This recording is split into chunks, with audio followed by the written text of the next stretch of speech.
चौधरी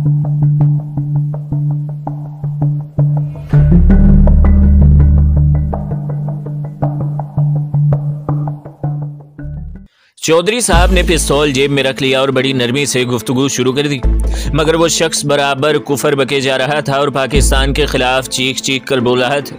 चौधरी साहब ने इसके मुंह पर एक थप्पड़ रसीद किया, इसके बाद दूसरा थप्पड़ मारा, फिर इसे ठोकरें मारने लगे, यहाँ तक कि जासूस नीम जान होकर फर्श पर गिर पड़ा। चौधरी साहब ने दरवाजे में खड़े सिपाही को इशारा किया। सिपाही लपक कर मेरी तरफ आए।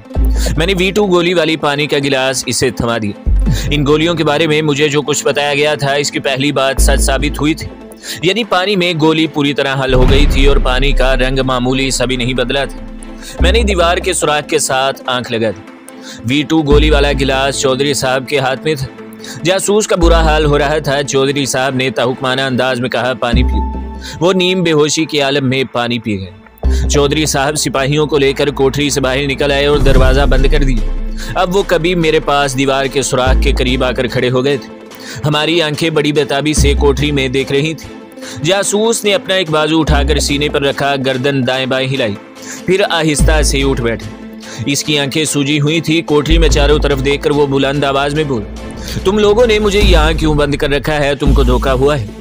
V2 गोली का असर हो चुका था। मैंने चौधरी साहब को इशारा किया और हम कोठरी में दाखिल हो गए। जासूस मेरी तरफ देखकर जरा सा मुस्कुराया। कर्नल मनी, तुम डबल एजेंट हो, लेकिन मैं नहीं हूँ। तुम भारत के भी गद्दार हो और पाकिस्तान के भी गद्दार हो। मैं भारत का गद्दार जरूर हूँ। मैंने पाकिस्तान के बारे में भारत को हमेशा गलत रिपोर्ट दी है। तब इसने चौधरी साहब की तरफ देखा और कहा, आप मुझे टॉर्चर क्यों कर रहे हैं? कर्नल मनी को क्यों नहीं पकड़ते? ये भारत का एजेंट है, इसे टॉर्चर क्यों नहीं करते? मैं तो पाकिस्तान के हक में हूँ। चौधरी साहब इसकी दिलजोई करने लगे। उन्होंने मेरे बारे में बताया कि मैं डबल एजेंट नहीं बल्कि पाकिस्तान का वफादार हूँ। फिर इसे दूसरे कमरे में ले जाकर जूस पिलाया गया और पलंग पर आराम करने के लिए कहा गया। वो बार बार मेरे खिलाफ बोल रहा था। मैंने इस मौके पर कहा, अच्छा, अगर मैं डबल एजेंट हूँ और तुम भारतीय इंटेलिजेंस को मेरे बारे में सिग्नल दे चुके हो तो फिर मैं भारत नहीं जाऊँगा। वो सर को आहिस्ता झटक कर बोला, काश मैं सिग्नल देने में कामयाब हो जाता, लेकिन तुम अचानक ही कोठरी में घुस आए थे और मैं भारतीय इंटेलिजेंस को इतला देकर तुम्हारा भांडा न फोड़ सका। ये जानकर मुझे बेहद खुशी और इत्मीनान हुआ कि इसने मेरे बारे में कोई इतला नहीं भेजी थी। V2 गोली अपना काम कर रही थी। तजर्बा कामयाब साबित हुआ था। हमने कोठरी का दरवाजा बंद कर दिया और जासूस के लिए नाश्ता भिजवाने की ताकीद कर दी। चौधरी साहब इस काया पलट पर बहुत हैरान थे। कहने लगे, ये V2 गोलियां तो तिलिस्मी असर रखती हैं, इससे तुम बड़ा काम ले सकते हो। मसलन तुम भारत जाकर एक गोली किसी तरह वहाँ के वजीर आजम को खिला दो तो वो पाकिस्तान के हक में हो जाएगा। मैंने कहा, ये मैं भारत जाकर सोचूंगा। फिर मैंने हाइड्रोजन बम वाले प्लांट के सिलसिले में बताया तो चौधरी साहब सकते में रह गए। मुझे पाकिस्तान में भारतीय सफारत खाने वालों से मिलने के लिए मना किया गया था और कहा गया था कि मैं उधर का रुख भी ना करूं। मैंने लाहौर के एक आलीशान होटल में कमरा ले लिया। मैं रेडियो ट्रांसमीटर हर वक्त अपने साथ रखता कि शायद किसी वक्त सफारत खाना मुझसे रब्ता कायम करने की कोशिश करे, क्योंकि उन्हें पता चल गया था कि इनके एजेंट रोपोश हो चुके हैं। एक हफ्ता इसी तरह गुजर गया, मुझे कोई सिग्नल मौसूल न हुआ। अब मैंने भारत में दाखिल होने का फैसला कर लिया था। एक सुबह मैंने अमृतसर में मुतय्यन military intelligence chief colonel Gurmeet Singh को सिग्नल दिया। इसे पाकिस्तान में भारतीय एजेंटों के रोपोश हो जाने का इल्म हो चुका था। इसने मुझे हिदायत की कि मैं मास्टर सिपाही का सुराग लगाने की कोशिश करूं। अगर वो लोग गिरफ्तार कर लिए गए हैं तो वापस चला आऊं। 2 रोज बाद मैंने गुरमीत सिंह को सिग्नल दिया कि मेरी तफ्तीश के मुताबिक मास्टर सिपाही गिरफ्तार हो चुका है और पाकिस्तानी CID बड़ी शिद्दत से मेरे पीछे लगी है। कर्नल गुरमीत सिंह ने फौरन जवाब दिया, कर्नल मनी, हमारा मिशन मुकम्मल हो चुका है, फौरन वापस आ जाओ। इसके साथ ही कर्नल ने यह भी तय कर लिया कि मुझे किसी मुकाम से किस पासवर्ड के साथ भारतीय सरहद पर पहुंचना होगा। वक्त रात के 3 बजे का दिया गया था। मैंने चौधरी साहब से मुलाकात करके उन्हें इस नई सूरत हाल से आगाह किया। भारत में जाकर बराह रास्त रेडियो ट्रांसमीटर पर चौधरी साहब से राब्ता कायम करना मेरे लिए खतरनाक साबित हो सकता था। वो भारत में पाकिस्तानी सफारत खाने को मुलव्वस नहीं करना चाहते थे। आखिर ये तय पाया कि मैं भारत में जहाँ कहीं भी रहूंगा चौधरी साहब को किसी न किसी तरह फर्जी नाम से खत लिख कर बता दिया करूंगा और अगर उन्हें कोई ज़रूरी पैगाम मुझे पहुँचाना हुआ तो अपने किसी खास एजेंट को मेरे पास भेज दिया करेंगे। मैंने अपना एक फर्जी नाम इनकी डायरी पर नोट करवा दिया था। आखिर वो रात आ गई जब मुझे सरहद पार करके भारत में दाखिल होना था। रात के ठीक 2:15 बजे मुझे पाकिस्तानी इंटेलिजेंस वालों ने अपनी सरहद अबूर करा दी। मैं एक खास मुकाम से आगे बढ़ गया और अपने कपड़ों पर मिट्टी वगैरह लगाकर ऐसा हुलिया बना लिया गोया बड़ी मुश्किल से पाकिस्तानी सरहद पार करके आ रहा हूँ। ये सारा इलाका मेरा देखा भाला था, ना तो मुझे पाकिस्तानी बॉर्डर की तरफ से गोली चलने का इम्कान था। मेरे बारे में वहाँ एक ख़ास मुकाम पर पहले से इतला कर दी गई थी। मुझे अगर तशवीश थी तो सिर्फ ये थी कि कहीं मुझे जाल में तो नहीं फंसाया जा रहा। मुझे मुजरिम साबित करने के लिए मेरे कपड़े उतरवा कर 1 सेकंड का मुआयना ही काफ़ी था। मेरा मुसलमान साबित हो जाना भारतीय इंटेलिजेंस के लिए धमाके से कम न होते। दिल में यही तशवीश और जहन में यही खटक लिए मैं अंधेरी रात में मखसूस भारतीय चौकी के करीब पहुंच गया। मुझ पर एकदम से सर्च लाइट फेंकी गई। मैंने दोनों हाथ उठाकर वाहे गुरु जी का खालसा, वाहे गुरु जी की फतेह का हल्का सनारा लगाया। यही मेरा पासवर्ड था। मोर्चे से एक सिख फौजी निकलकर मेरी तरफ बढ़ा। इसके हाथ में स्टेन गन थी। मेरा दिल शिद्दत से धड़कने लगा। इसने मुझे अपने पीछे आने का इशारा किया। मैं इसके मोर्चे में चला गया। यहाँ से मुझे एक जीप में अमृतसर रवाना कर दिया गया। मैंने दिल ही दिल में खुदा का शुक्र अदा किया, लेकिन अभी खतरा पूरी तरह से नहीं टला था। अमृतसर में कर्नल गुरमीत सिंह मेरा इंतजार कर रहा था। वो मेरे लिए बलाए नागहानी साबित हो सकता था। जीप में मेरे साथ मिलिट्री सर्विस का एक सादा लिबास वाला आदमी भी था, जबकि जीप एक फौजी चला रहा था। अमृतसर रेलवे स्टेशन के सामने वाले विष्णु होटल में मेरे लिए कमरा बुक था। मेरा लिबास वही शलवार कमीज था, चेहरे पर फ्रेंच कट, दाढ़ी और हाथ में ब्रीफकेस था। होटल वाला मुझे मुसलमान समझा, मगर फौजी जीप से उतरते देखकर खामोश रहा। सादा लिबास वाला होटल में आकर मुझसे कहने लगा, सुबह 10 बजे तुम्हें लेने आऊँगा, तैयार रहना। ये कहकर वो चला गया। मैंने दरवाज़ा अंदर से बंद किया और दिल में तरह तरह के अंदेशे और वसवसे लेकर पलंग पर चित लेट कर सिगरेट पीने लगा। सोचते सोचते आखिर मुझे नींद आ गई। सुबह आंख खुली तो 9 बज रहे थे। जल्दी से उठकर गुस्ल किया, नाश्ता मंगवाया। पूरे 10 बजे होटल के सामने फौजी जीप आकर रुक गई। मैंने खिड़की से बाहर देखा। रात वाला आदमी जीप से उतरकर होटल की गेट की तरफ बढ़ा। थोड़ी ही देर बाद हमारी जीप अमृतसर के किले की तरफ जा रही थी। ब्रीफकेस मेरे साथ था। इसमें रेडियो ट्रांसमीटर और कोडबुक थी। मैंने जहरीला सिगार भी शलवार की खास जेब में रख लिया था। V2 गोलियों का पैकेट अलबत्ता मेरे साथ ले जाने का खतरा मोल नहीं लिया जा सकता था, क्योंकि इनके बारे में इतला दे चुका था कि पाकिस्तानी सियासतदानों को खिला चुका हूँ।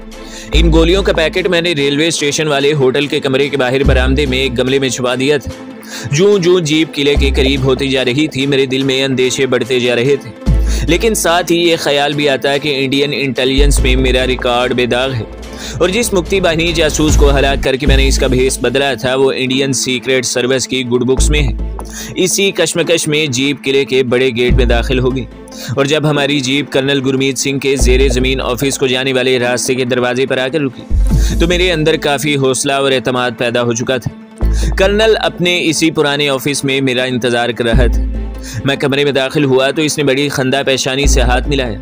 मेरे अंदेशे किसी हद तक दूर हो गए। इसने मिशन की कामयाबी पर मुझे मुबारकबाद दी और कहा, कर्नल मनी, मुझे इस बात पर हैरानी है कि अगर हमारे एजेंट पाकिस्तान में कहीं रोपोश हो गए हैं तो उन्होंने मुझसे राब्ता क्यों नहीं कायम किया। मास्टर स्पाई के पास तो हाई पावर रेडियो ट्रांसमीटर हर वक्त मौजूद रहता है। हो सकता है पाकिस्तानी पुलिस ने इन्हें गिरफ्तार कर लिया हो। CID के आदमी मेरे पीछे भी लगे हुए थे। मैंने बड़े खतरनाक हालात में पाकिस्तान का बॉर्डर क्रॉस किया था। मैंने जवाब दिया। तजर्बेकार सिख कर्नल की चमकीली आंखें मेरे चेहरे पर जमी हुई थी। इसने हाथ में पकड़ी हुई पेंसिल मेज पर रख दी और कुर्सी की पुश्तगाह से टेक लगाते हुए बोला, कर्नल मनी, हमारे एजेंट बड़े तजर्बाकार और कई साल से पाकिस्तान में काम कर रहे हैं। मेरी समझ में नहीं आता कि एकदम वो सारे के सारे कैसे पकड़े गए। कहीं किसी ने मुखबरी तो नहीं की। ये कहकर वो मुझे गहरी नज़रों से तकने लगा। एक लम्हे के लिए मेरे हलक में तलख जायके की एक लकीर सी फैल गई। मैं समझ गया कि पांसा पलट रहा है, लेकिन मैंने चेहरे से ज़रा सी भी परेशानी का इजहार न होने दिया। मेरे हाथ में तस्बीह थी। मेरा ब्रीफकेस मेज़ के नीचे पड़ा था। मैंने तस्बीह को लपेटते हुए कहा, मुखबरी कौन कर सकता है? अगर किसी ने ऐसा किया है तो वो ज़रूर डबल एजेंट है, मगर इस किस्म का आदमी कम अज़ कम हमारे ग्रुप में कोई नहीं है। गुरमीत सिंह का बालों में छुपा हुआ चेहरा बता रहा था कि वो मेरी बात नहीं सुन रहा बल्कि कुछ सोच रहा है, हालांकि मेरी तरफ टुकटुकी लगाए हुए थे। अचानक इसने सवाल किया, कर्नल मनी, तुम अमृतसर के किस मोहल्ले में पैदा हुए थे? इस सवाल ने मुझे चौकन्ना कर दिया। अब कोई शुबा नहीं रहा था कि मेरा राज फाश हो चुका है। फिर भी मैंने अपने हवास कायम रखे। अपने स्मगलर दोस्त के यहाँ क़याम के दिनों में मैं अमृतसर के गली मोहल्लों से वाकिफ़ हो चुका था। मैंने कहा, मेरा जन्म निहान सिंह की गली पांदिया में हुआ था। वो मेरे माता पिता के बारे में पूछने लगा। मैं इसे बताता चला गया और राह फरार इख्तियार करने के बारे में सोचने लगा।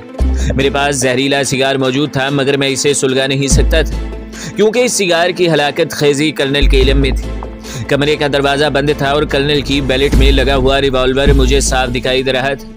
मैंने अपना भरम रखने की खातिर एक बार हल्का सा एहतजाज करते हुए कहा कि वो मुझसे इस किस्म के सवालात क्यों कर रहा है, जबकि इसके पास दिल्ली से मेरी फाइल पहुंच चुकी है जिसमें मेरा पूरा डाटा दर्ज है। वो मक्कारी से मुस्कुराया और कहने लगा, कर्नल मनी, तुम्हारी फाइल में तुम्हारे बारे में सब कुछ लिखा है, मगर एक बात का इंदराज नहीं है। मैं इसका मुंह तकने लगा। वो कुर्सी से उठा और बोला, मेरे साथ दूसरे कमरे में आओ। बिजली की चमक बनकर ये ख्याल मेरे जहन में कौंध गया कि वो मेरे जिस्मानी मुआयने के लिए मुझे दूसरे कमरे में ले जा रहा है। मैंने आखिरी बार एहतजाज किया कि मैं भारत के सेंट्रल इंटेलिजेंस का जिम्मेदार ऑफिसर हूँ, वो मुझे यूं डिटेक्ट नहीं कर सकता। इसने अपने कमरे के एक भी दरवाजे की तरफ इशारा करते हुए कहा, कर्नल मनी, इस कमरे में जाकर तुम्हें अपना जिस्मानी मुआयना करवाना होगा। मैंने मजीद डिटाई से काम लेते हुए कदरे तलख लहजे में कहा, आखिर ये क्या मजाक है, मैं हेडक्वार्टर से शिकायत करूंगा। वो मेरी तरफ झुककर बोला, मौलवी साहब, ये सब कुछ मैं हेडक्वार्टर के हुक्म ही से कर रहा हूँ। साइड रूम में तशरीफ लाई। अब मेरे लिए कोई रास्ता नहीं था। मैं बिड़बिड़ाता हुआ उठा और साइड रूम में घुस गया। मेरी जिंदगी और मौत के दरमियान चंद सातें बाकी रह गई थी। दूसरे कमरे में आते ही मैंने खूनख्वार और बेखौफ कमांडो की आंख से जायजा लिया। कर्नल किसी दूसरे ऑफिसर को फोन करने लगा। कमरा छोटा सा था। कमरे में लोहे की अलमारी खड़ी थी, वहां फिजा नीम रोशन थी। मुझे कर्नल के कदमों की चाप सुनाई दी। इसके ऑफिस से साइड रूम में 3 कदम का फासला था। मेरी या गुरमीत सिंह की मौत में भी सिर्फ 3 ही कदम का फासला था। 2 कदम, 1 कदम, फिर मेरी मौत कमरे में दाखिल होने ही वाली थी। लेकिन मौत के आगोश ने अपनी जिंदगी छीनने के लिए मैं इस पर आखिरी और भरपूर हमला करना चाहता था। साइड रूम का कोई दरवाजा नहीं था, वहां सिर्फ नीले रंग का एक पर्दा लटक रहा था। मैं पर्दे के पहलू में दीवार के साथ लगे। इस वक्त मेरी रग रग में बिजलियां कौंध रही थी। अंदेशे, वसवसे, सोच विचार सब कुछ कौंधती बिजलियों के इस तूफान में बह गया था। बस इतना याद था कि मैं बिजली हूं और मुझे एक शख्स पर मौत बनकर गिरना है। ये सब कुछ चंद सेकंड्स के अंदर अंदर हो गया। मौत का ऑपरेशन कब शुरू हुआ, आज भी जब मैं इसके बारे में सोचता हूं तो तफसील याद नहीं आती। नीले पर्दे के पीछे से मैंने वर्दी पोश सिख कर्नल को साइड रूम में दाखिल होते देखा, जिसके हाथ में पिस्तौल था। यह पिस्तौल मुझे उस वक्त नजर आया जब इस फौजी अफसर की गर्दन टूट चुकी थी और वह मेरे बाजू की आहनी शिकंजे में झूल गया था। मैंने कर्नल को पिस्तौल के साथ फर्श पर लिटाया तो इसके हरे रंग की पगड़ी एक तरफ टेढ़ी हो गई। इसके हाथ में जो पिस्तौल था, इसको लॉक लगा हुआ था। मैंने इसकी किसी शय को हाथ नहीं लगाया और साइड रूम से निकलकर इसके ऑफिस में आ गया। ऑफिस खाली था। मैंने अपने कांधों पर पड़े हुए रुमाल को दुरुस्त किया, ब्रीफ केस उठाया, जेब से तस्वीर निकालकर हाथ में थाम लिए और चेक उठाकर बाहर निकल आए। गुरमीत सिंह की मौत से ज्यादा खतरनाक मरहला अब इस किले से बाहर निकलने का था। कदमों की जरा सी लग़ज़िश और जुबान की हल्की सी लड़खड़ाहट मुझे मौत के जहन्नम में धकेलने के लिए काफी थी। दरवाजे पर एक सिख हवालदार बेलेट से हल्की स्टेन गन लटकाए अटेंशन खड़ा था। इसने मुझे ऑफिस में दाखिल होते देखा था। चुनाचा जब मैं बाहर निकला तो इसने मेरी तरफ कोई तवज्जो न दी। कर्नल ने 10-15 सेकंड के लिए किसी को फोन किया था और अंग्रेजी में आहिस्ता से कुछ कहा था, जिसमें कुछ इसकी आवाज़ हल्की होने और कुछ अपने जहनी खलफशार और जज्बाती हैजान के बायस नहीं सुन सका था। मुमकिन है इसने मेरे बारे में किले के किसी ऑफिसर को बता दिया हो और वह इसके ऑफिस की तरफ चला आ रहा हो। मैं सीढ़ियाँ चढ़ने लगा। मैं हर तरह से नॉर्मल नजर आने की कोशिश कर रहा था और इसमें काफ़ी हद तक कामयाब भी था। तहखाने से निकला तो सीढ़ियों के बाहर भी पहरा था। ये सिपाही भी मुझे नीचे जाते देख चुके थे। उन्होंने भी मुझसे कोई बात न की। जूं जूं किले की ड्यूटी करीब आ रही थी, मेरा दिल जोर जोर से धड़कने लगा था। लगता कि अभी पीछे से स्टेन गन का एक ब्रेस्ट मारा जाएगा और गोलियां मेरा सीना छलनी करती हुई निकल जाएंगी। किले के बुलंदो बाला छत वाली ड्यूटी आ गई और दरवाजे तक 20 कदम का फासला था, लेकिन यह फासला मुझे मीलों लंबा लग रहा था। 2 चाको चौबंद सिपाही डबल मार्च करते हुए मेरे करीब से गुजर गए। किले का बड़ा दरवाजा खुला था। दोनों जानिब गोरखे फौजी स्टेन गन लिए पहरे पर खड़े थे। एक सिख फौजी दरवाजे के पास अंदर की जानिब एक कुर्सी पर बैठा हाथ में मग लिए चाय पी रहा था।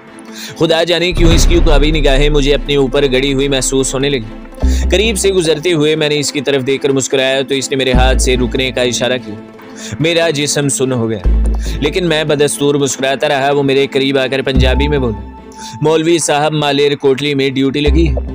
मैंने भी पंजाबी में जवाब दिया, हाँ सरदार जी ड्यूटी लगी है। ड्यूटी जो करनी है चाहे जहां लग जाए। खुदा जाने इसने मुझे क्या समझकर ये जुमला कहा था। मुझे तो बस इतना मालूम था कि मालेर कोटला पंजाब की मगरबी सरहद पर एक ऐसी रियासत है जहां सन 47 के फसादात के दौरान एक भी मुसलमान शहीद नहीं हुआ था और जहां पंजाबी मुसलमान आज भी चैन से जिंदगी बसर कर रहे थे। मौलवी साहब, हमें मालूम है आपकी वहाँ क्या ड्यूटी लगी। ऐसा करना है कि जब रिपोर्ट करने वापस आओ तो माली कोल्टे से मेरे लिए देसी घी का एक कनस्तर लेते आना। रकम की फिक्र मत करना, इसने कहा। मेरी जान पर बनी हुई थी। मैंने जल्दी से हामी भर ली और सत श्री अकाल कहकर किले के गेट की तरफ बढ़ा। पहरे पर खड़े मुसल्ले गोरखों ने मुझसे कोई बात नहीं की। मैंने गैर इरादी तौर पर गेट से निकलते हुए गर्दन घुमाकर पीछे देखा। किले की ड्यूटी दूर तक खाली थी। इसका मतलब था कि कर्नल गुरमीत के साइड रूम में अभी तक कोई नहीं गया था।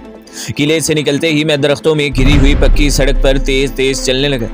जहां सड़क घूमती थी वहां बड़े बड़े पत्थरों पर सफेदी की गई थी और फौजी ट्रैफिक के इशारों के सुर्ख निशान बने थे। मेरे पीछे से किसी गाड़ी के इंजन की आवाज सुनाई दी। गाड़ी तेज तेज रही थी। सड़क पर खड़े शीशम के पुराने दरख्त मुझे घूमते दिखाई दिए। एक फौजी जीप को जोर से ब्रेक लगे और वो मुझसे चंद कदम के फासले पर रुक गई।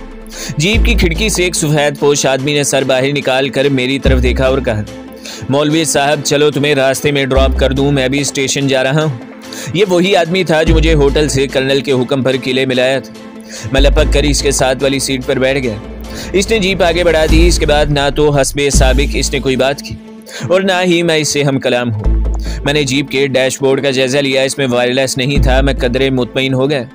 होटल के सामने इसने जीप खड़ी कर दी। मैंने इसका शुक्रिया अदा किया और होटल के दरवाजे की तरफ चल दिया तो वो जीप आगे बढ़ा गया। मैंने काउंटर से अपने कमरे की चाबी ली और कमरे में आ गया। जब मैंने देखा कि सामने बरामदे में कोई नहीं है तो मैं कमरे से निकला। सामने वाले गमले को एक तरफ हटाकर इसके नीचे से V2 की 4 गोलियों वाला पैकेट उठाकर जेब में रखा और कमरे में घुस गया।